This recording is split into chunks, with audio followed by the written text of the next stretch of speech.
आज की पाकमास की पाक कुर्बानी में हम सी दुआ करेंगे यकूब जमाल के लिए, यकूब जमाल शेख, एंजेला मेरी, नथालिया, रमज़ान मसीह, सदीक मसीह, खुर्शीद बीबी, परवीन मुबारक और जवेद पैट्रिक भट्टी के लिए जो खुदावंद में सो गए हैं। खुदावंद उनको अपनी बारगाह में कबूल करे, इन तमाम मरहूमीन को अपने जलाल में रखे और उनके ख़ानदानों को तसल्ली और इत्मीनान अता करे। आज के दिन हम शुक्रगुजार हैं अपने भाई शकील आफ्ताब के घराने के लिए। वो खुदावंद के हुजूर शुक्रगुजारी पेश करना चाहते हैं। खुदावंद ने उन्हें एक बड़े हादसे से महफूज रखा और खुदावंद उस ख़ानदान की शुक्रगुजारी को कबूल करे और आइंदा ज़िंदगी में हिफाजत और निगहबानी करे। आज के दिन हम अपने भाई एलवन गिल और जीनत बीबी के लिए भी दुआ करेंगे जो अपनी शादी के 30 साल मुकम्मल कर चुके और आज वो अपनी शादी की सालगिरह मनाते हैं और दुआ गो है कि खुदा उनको हमेशा इसी तरह आपस में बाहमी मोहब्बत और हर साल इसी किस्म की खुशियाँ अता करने का मौका अता करे। आए इन्हीं नेक तमन्नाओं के साथ अपनी इबादत का आगाज़ करते, बाप और बेटे और रूह कुदस के नाम से आमीन। हमारे खुदावंद यीशु मसीह का फजल, खुदा बाप की मोहब्बत और रूह पाक की उल्फत और सलामती आप सबके साथ हो। आइए अज़ीज़ों, हम अपने गुनहगार होने का इकरार करें। मैं कादिर मुतलक खुदा और आप सबके सामने इकरार करता हूँ कि मैंने अपने ख्यालों, बातों, कामों, नीज़ गफलत से बेशुमार गुनाह किए। इसलिए मैं मुकद्दसा मरियम, हमेशा कमारी, सब फरिश्तों और मुकद्दसों और आप सब से भी इल्तिमास करता हूँ कि खुदावंद हमारे खुदा से मेरे लिए दुआ करे।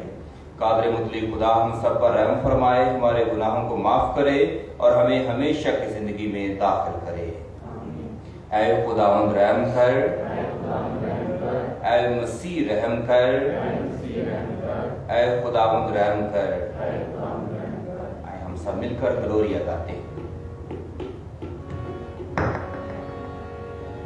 बुलंदियों पर खुदा की रहमत, ज़मीन पर एक दिल सदा। बुलंदियों पर खुदा की रहमत, ज़मीन पर एक दिल सदा।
बुलंदियों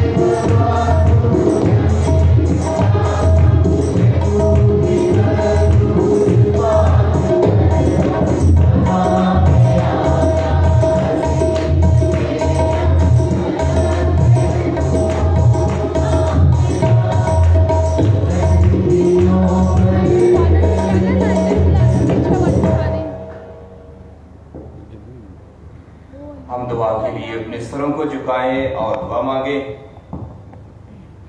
ऐ खुदावंद हमारे खुदा, अपने बंदों पर मेहरबान हो, अपने करम के मुताबिक उन्हें कसरत से अपने फजल की नेमतें अता कर, ताकि उम्मीद, ईमान, मोहब्बत के जोश के साथ हमेशा इस फिक्र में रहें कि तेरे हुक्मों पर अमल करें।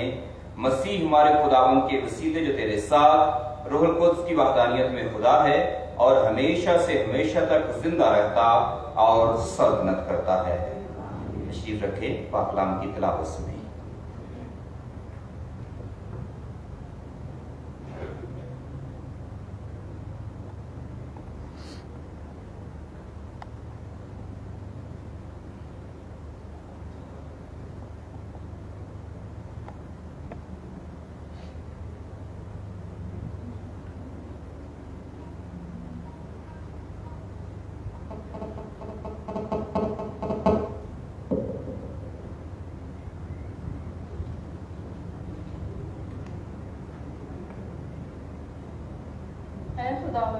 अपने खादम के पास से चले ना जाए।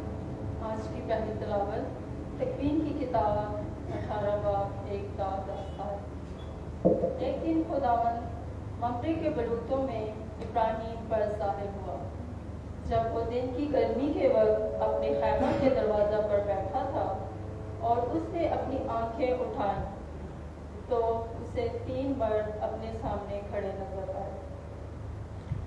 मुझे देखकर खैमा के दरवाजा से उनसे मिलने को दौड़ा और ज़मीन तक अपना सर झुकाया और बोला, ऐ मेरे आका, अगर मुझ पर तेरे करम की नज़र है तो अपने खादिम के पास से चले ना जाएं कि मैं थोड़ा सा पानी लाता हूँ और आप अपने पाँव धोकर दरख्त के नीचे आराम करें और मैं थोड़ी रोटी बनवाता हूँ ताज़ा दम होकर आगे जाऊँ, क्योंकि आप इसीलिए अपने खादिम के यहाँ आए हैं।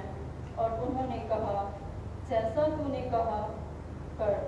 और इब्राहिम जल्दी से खैमा में सारा के पास गया और कहा कि जल्दी से 3 सहा आटा ले और घूम कर फुलके पका। और वो अपने गले की तरफ दौड़ा और एक मोटा ताज़ा बछड़ा लाकर एक नौकर को दिया, जिसने उसे जल्द पकाया। तब उसने दही और दूध और उस बछड़े को जो उसने पकवाया था लेकर उसके सामने रखा और अपने आप उनके पास दरख्त के नीचे खड़ा रहा। और जब वो खा चुके तब उन्होंने कहा, तेरी बीवी सारा कहाँ है? वो बोला, वो खैमे में है। और उसने उससे कहा कि अगले साल में इस वक्त मैं तेरे पास आऊँगा और तेरी बीवी सारा से बेटा होगा। बात कलाम के पढ़े और सुने जाने पर खुदा की बरकत।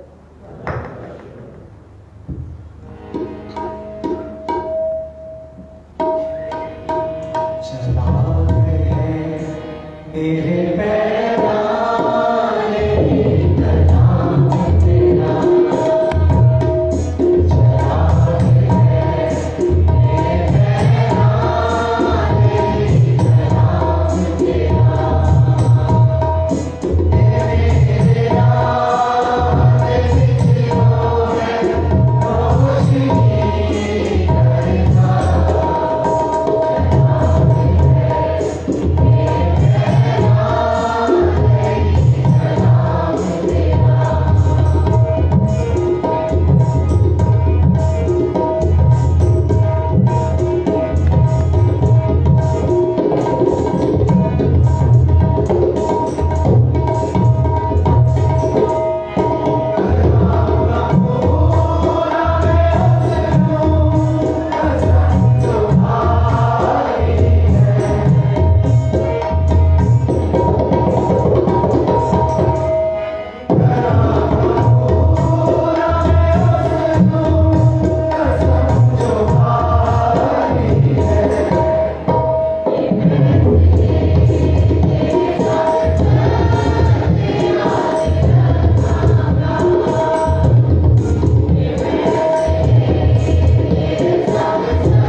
आज की दूसरी तिलावत मुकद्दस पलूस रसूल का खत कुलसियों के नाम, उसका 1 बाब 24 का 28 आया।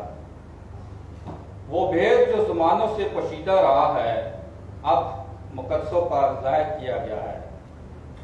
ऐ भाइयों, मैं उन दुखों के सबब से खुश हूँ जो तुम्हारी खातिर उठाता हूँ और मसीह की मुसीबतों की कमी को अपने जिस्म में उसके बदन यानी कलीसिया की खातिर पूरा किए देता हूँ, जिसका मैं खुदा की उस मुख्तारी के मुताबिक खादम बना हूँ जो तुम्हारे वास्ते मेरे सुपुर्द हुई है। ताकि मैं खुदा के कलाम की मुनादी पूरी तरह करूं, यानी उस भेद की जो ज़मानों और पुश्तों से पोशीदा रहा है, लेकिन अब उसके उन मुकद्दसों पर ज़ाहिर हुआ है जिन पर खुदा ने ज़ाहिर करना चाहा है कि गैर कौमों के लिए इस भेद के जलाल की क्या ही दौलत है, और ये तुम में मसीह है जो जलाल की उम्मीद है। उसी की मुनादी करके हम हर इंसान को नसीहत करते और हर इंसान को कमाल दानाई से तालीम देते हैं, ताकि हर इंसान को मसीह में कामल करके पेश करें। पाक कलाम के पढ़े और सुने जाने पर खुदा की बरकत हो।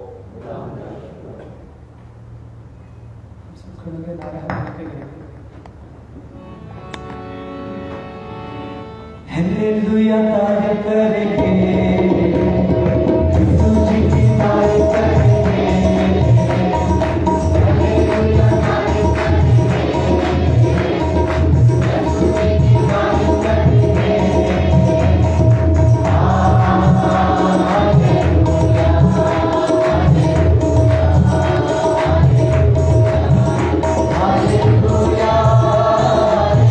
हालेलुया, सदा मैं तारीफ करूंगा, और सदा तुझे याद करूंगा, सदा मैं तारीफ करूंगा, और सदा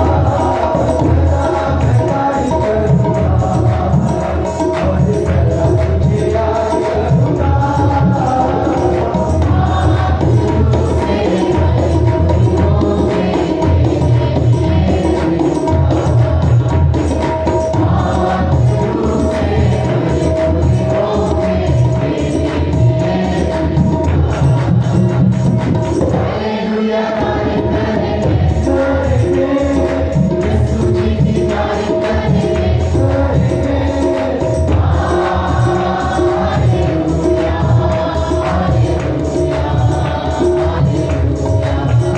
hallelujah, hallelujah, hallelujah, hallelujah, hallelujah.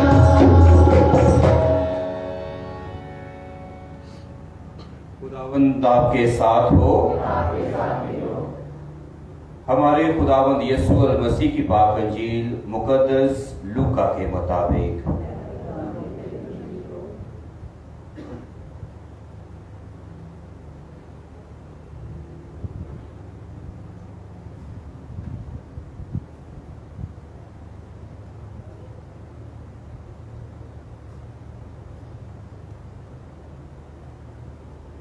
उसका 10वां बाब 38वीं से 42वीं आयत तक। एक दिन यीशु एक गांव में दाखिल हुआ और मार्था नामी एक औरत ने उसे अपने घर में उतारा, और मरियम नामी उसकी बहन थी, और वो खुदावंद के पांव के पास बैठकर उसका कलाम सुनती थी। मगर मार्था तरह तरह की खिदमत करने के तरद्दुद में थी। वो ठहर कर कहने लगी, ऐ खुदावंद, क्या तू ख्याल नहीं करता कि मेरी बहन ने खिदमत करने के लिए मुझे अकेला छोड़ दिया? बस उससे कह कि मेरी मदद करे। पर खुदावंद ने जवाब में उससे कहा कि मार्था, ऐ मार्था, तू बहुत सारी बातों की फिक्र और तरद्दुद में है, मगर एक ही बात दरकार है। बस मरियम ने अच्छा हिस्सा चुन लिया है जो उससे छीना ना जाएगा। अंजील मुकद्दस के वसीले से हमारे गुनाह माफ किए जाएं। तशरीफ रखें।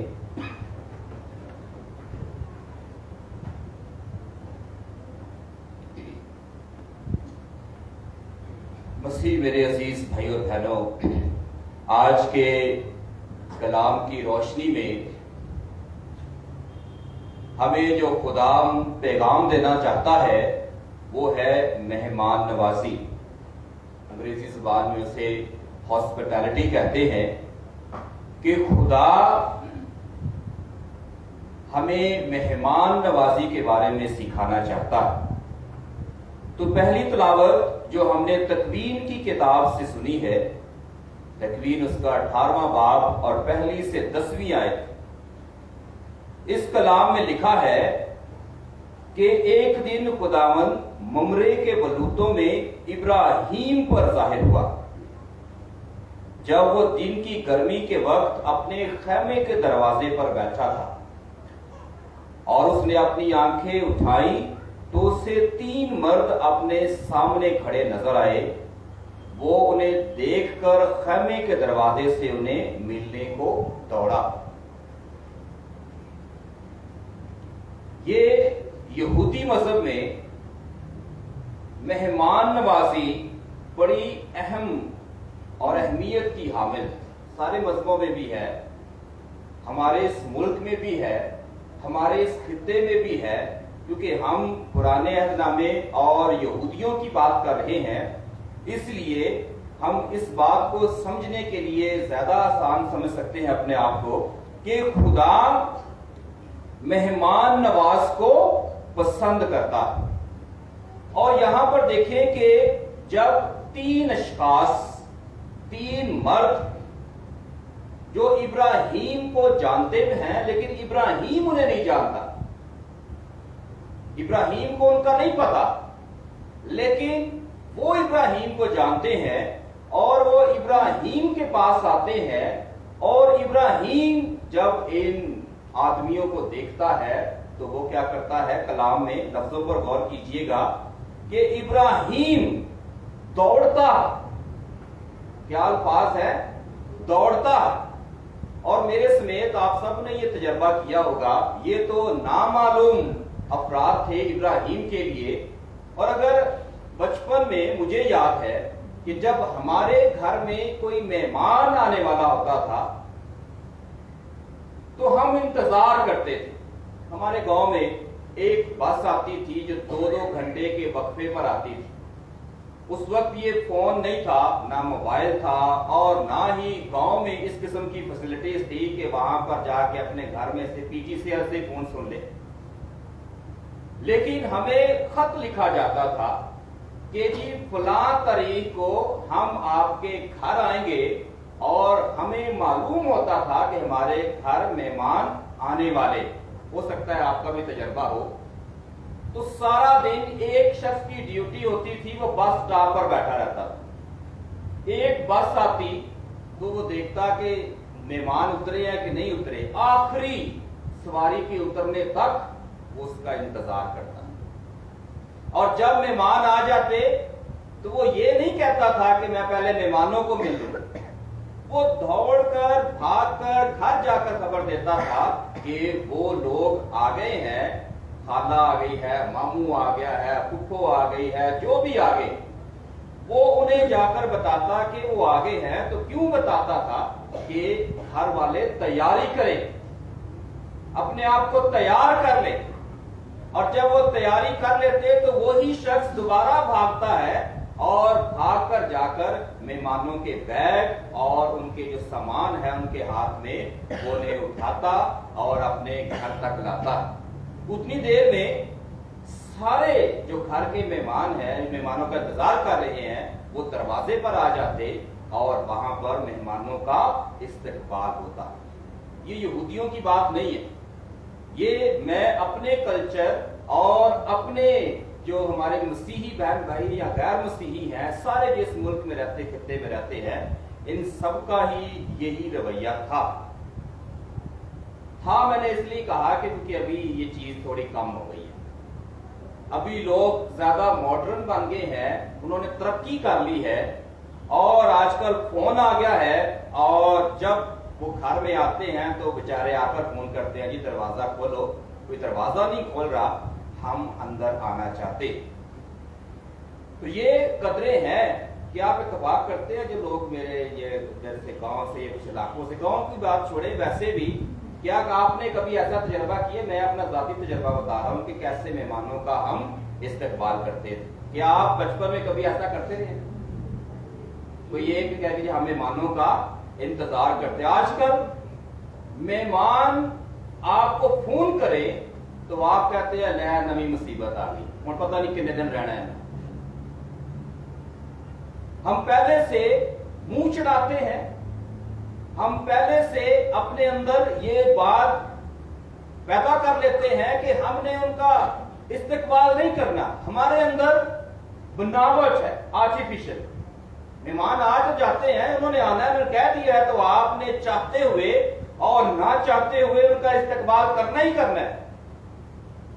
रोटी पानी भी आप उसे खिलाएंगे दुनिया को दिखाने के लिए, लेकिन जो आपके अंदर वो शौक है, जो खुशी है, उसको वो मेहमान तो नहीं देख सकते, लेकिन खुदा देखता।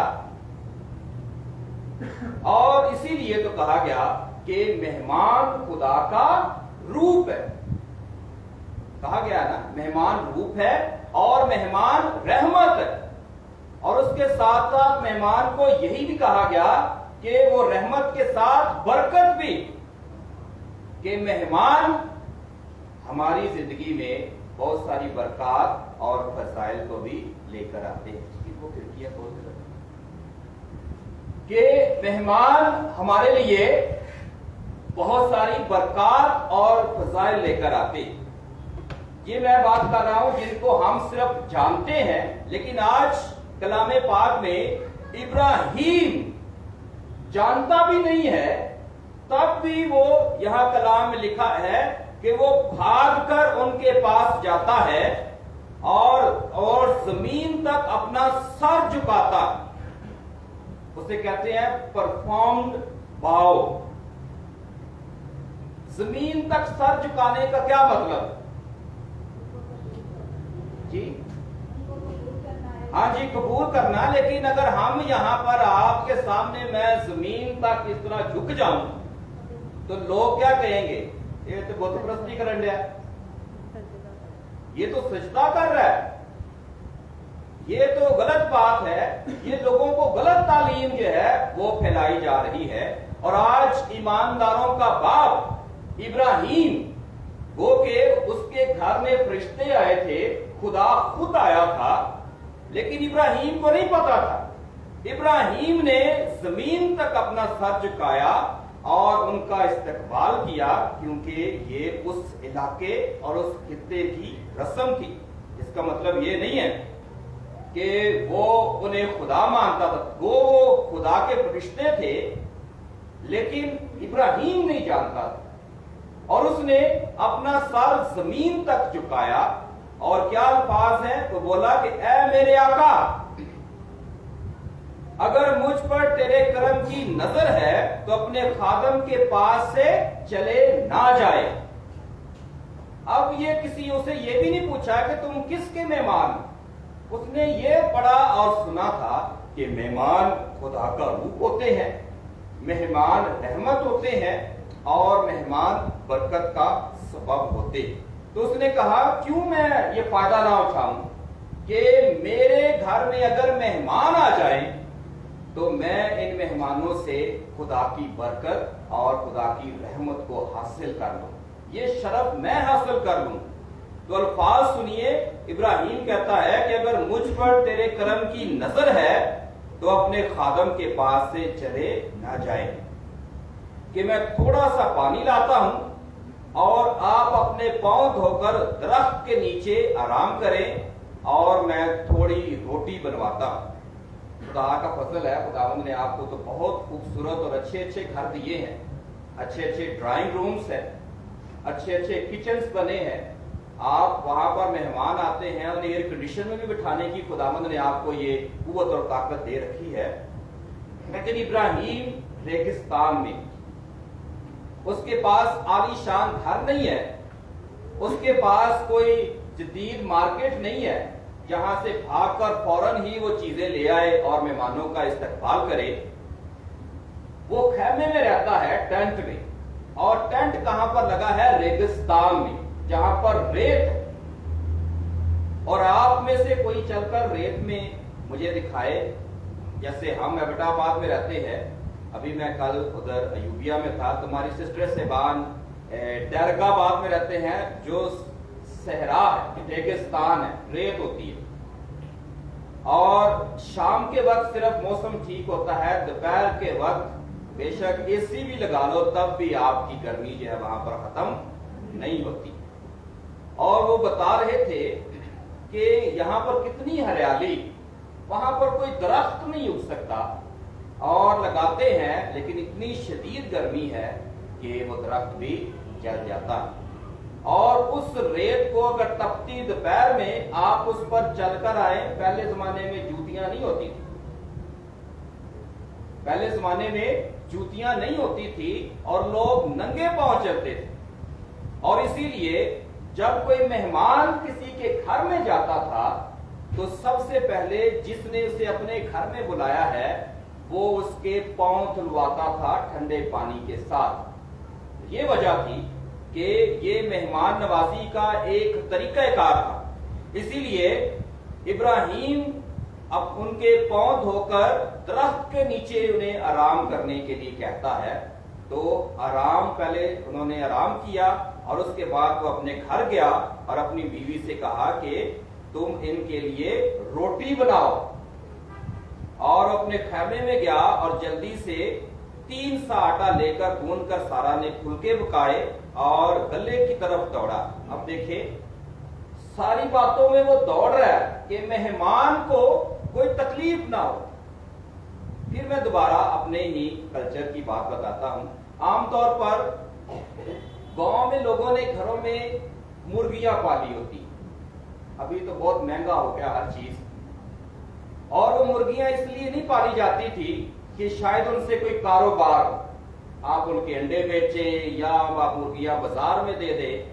आज भी ऐसा ही है, जो गांव में लोग रहते हैं वो मुर्गियां चूजे निकलवाते और उन मुर्गियों को मुसलसल पालते थे।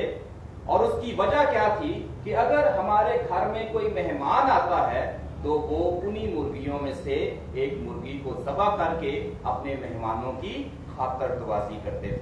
उनके पास इतने पैसे नहीं होते थे, तो जो कुदरत ने उन्हें वसाइल बख्शे हैं उनमें से ही वो उन लोगों की खिदमत और उनके करते। ये जब मेहमान आते थे तब ही इन चीजों को ज़बह करके उनका गोश्त पकाकर उन्हें दिया जाता था। और इसी तरह इब्राहिम के पास जानवर थे और वो जानवरों में से उसने एक बछड़ा लिया। आज अब देखिए ईद अभी गुजरी है तो कितने कितने महंगे हैं, 2-2, 3-3 लाख, 10-10 लाख तक चीजें पहुंची, उससे भी ज्यादा। और जानवर खरीदना और फिर अपना सबसे कीमती जानवर बछड़ा, जो कल के लिए उनके लिए फायदेमंद हो सकता था, उसको ज़बह करके उसने नामालूम मेहमानों के लिए उनके सामने पेश किया। और जिसने उसे यानी इसकी बीवी ने पकाया, तब उसने दही और दूध और बछड़े को जो उसने पकवाया था लेकर उनके सामने रखा और आप उनके पास दरख्त के नीचे खड़ा रहा। ये अल्फाज सोचने वाले, ये नहीं कि वो उनका मुलाजिम था, वो उनका गुलाम था, लेकिन एहतरामन ये है कि वो उनके पास खड़ा रहा ताकि उन्हें किसी और चीज की जरूरत ना हो। उनके साथ बैठकर खाया नहीं। और जब उन्होंने खा लिया तब उसने कहा तेरी बीवी सारा कहां है? वो बोला वो खैमा में है। और उसने उससे कहा कि उसे अगले साल में इस वक्त मैं तेरे पास फिर आऊंगा और तेरी बीवी सारा से बेटा होगा। तो ये आयत हमें बताती और सिखाती है कि हमने मेहमानों का एहतराम या उनकी खिदमत किस लिए करनी है। आपको तो लोग नजर आ रहे हैं, लेकिन कभी कभी खुदा इंसान की सूरत में लोगों के घर में मेहमान बनकर आता है। और जब आप सच्चे दिल के साथ, अकीदत के साथ आप उनकी खिदमत करेंगे और जब आपकी उस खिदमत का फल वो आपको मिलेगा तो उनके मुंह से निकलने वाली दुआ आपके खानदान के लिए बहुत बड़ी, कह सकते हैं, बरकत का सबब होगी। एक वाकया सुनाना चाहता हूं। सरगोदा वाले अक्सर कहते हैं कि फादर सरगोदे के वाकया सुनाता है। मैं वहां पर ज्यादा से अरसा रहा, 6 साल, इसलिए मुझे यहां पर ज्यादा वाकया थे। 2 मियां बीवी मेरे